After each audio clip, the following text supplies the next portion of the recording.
Hello everyone, welcome to myself Shailaja. ఇది వచ్చి adenium plant.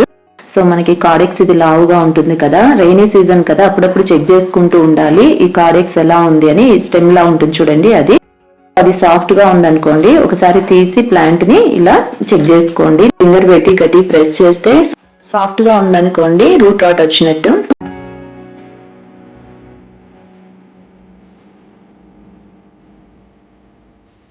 ఇది 2 years బ్యాక్ కొన్న ప్లాంట్, అవుట్ సైడ్ ఉండింది. సో రెయినీ సీజన్ స్టార్ట్ అయ్యింది, నేను చెక్ చేసుకోలేదు. Even last year rainy season అప్పుడు బాగానే ఉండింది, చాలా రూట్ రాట్ వచ్చింది. సో మాక్సిమం 3/4 ప్లాంట్ అంతా రూట్స్ అన్ని డ్యామేజ్ అయ్యాయి. ఇప్పుడు ఇదంతా తీసేసి కట్ చేసేయాలి. ఇలా నైఫ్ తీసుకొని ఆ ఫంగస్ అంతా ఇలా నైఫ్ తో తీసేయాలి. చూడండి, బ్రౌన్ కలర్ ఉంది కదా, సో ఈ బ్రౌన్ అంతా తీసేయాలి. లోపల వైట్ గ్రీన్ కలర్ లా ఉండేదాకా తీసేయాలన్నమాట.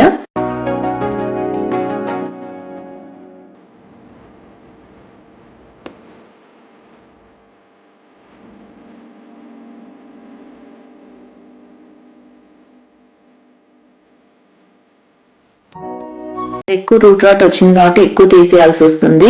ఈ బ్రౌన్ కలర్ ఉన్నదంతా రూట్ రాట్ మనకు తెలుస్తుంది, ఫింగర్ బట్టి చెక్ చేసుకుంటూ ఉండాలి. అది కొంచెం సాఫ్ట్ ఉందనుకో ఆ పార్ట్ అంతా తీసేస్తూ వెళ్ళాలి.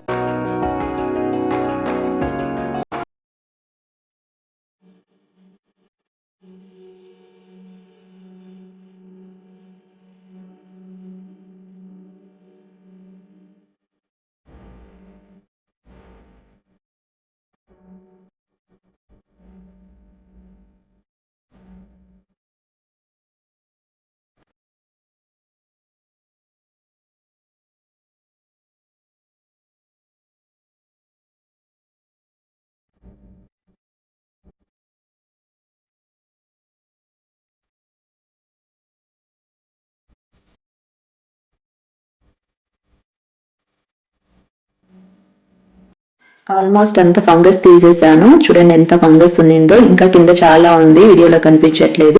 సో ప్లాంట్ ఈ విధంగా ఉంది కదా, ఇప్పుడు మనం దానికి ఫంగిసైడ్ అప్లై చేయాలి. లేదు అంటే పసుపు కూడా అప్లై చేయాలి. కట్ చేసిన దగ్గర ఎక్కడెక్కడ కట్ చేసామో అదంతా. నా దగ్గర ఫంగిసైడ్ ఉంది.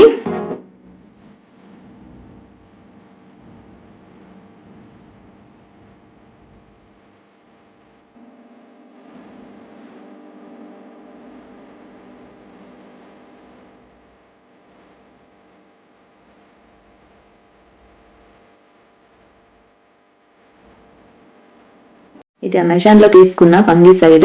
సో ఆ పౌడర్ అప్లై చేస్తున్నాను కట్ చేసిన దగ్గర. మెయిన్ ఇలాంటి మనం స్టెమ్ కటింగ్స్ కానీ ఏమైనా హైబిస్కస్ కానీ ఏమైనా నాటుకునేటప్పుడు కింద స్టెమ్స్ కి ఫంగిసైడ్ పెట్టేసి ప్రాపగేట్ చేస్తే బాగా గ్రో అవుతాయి. అడీనియం ప్లాంట్ కి ఫంగస్ ఎక్కడ వచ్చినా అదంతా కట్ చేసాం కదా, కట్ చేసిన దగ్గర ఈ పౌడర్ అంతా అప్లై చేయాలి.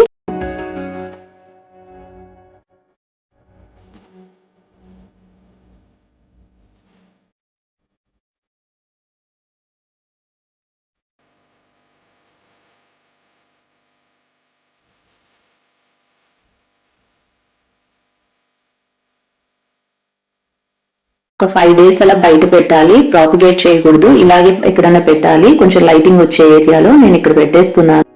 ఒక 5 days తర్వాత ప్రాపగేట్ చేసుకుంటాను.